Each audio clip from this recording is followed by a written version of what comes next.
Акиме гостиницасынын ичи бүгүнкү күндө абалы мына ушундай абалда турат. Ушундай абалда турган 2023 жылы мартка чейин. 2023 жылы мартта гана иш башкармалыктын балансына өттү мамлекеттен. Буга чейин бул мамлекеттик мүлктөр агенттик фонддун балансында турган. Мына иш башкармалыкка өткөндөн кийин сот жумуштары бүткөндөн кийин гана мына биз болгону 1,5 жыл убакыт өткөндөн кийин мына арендага берип отурабыз.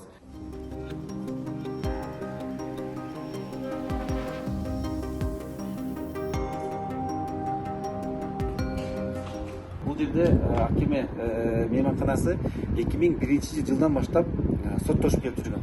2007 жылы бул жерде мына андан бери 20 жылдан ашык убакыт өттү. Ошондон бери бул мейманкана иштебей турган. 2007 жылдан бери, 2001 жылдан бери соттошуп жүрүп, мынакей ушундай абалга келген.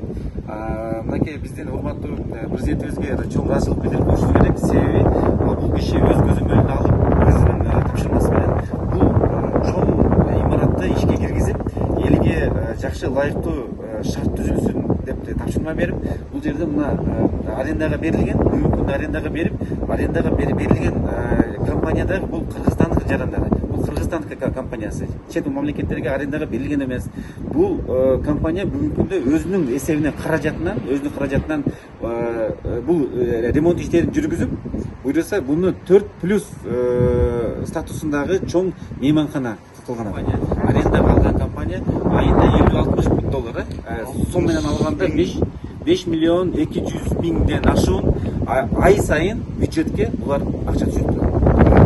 Аренда бул бир айлык арендасы эле.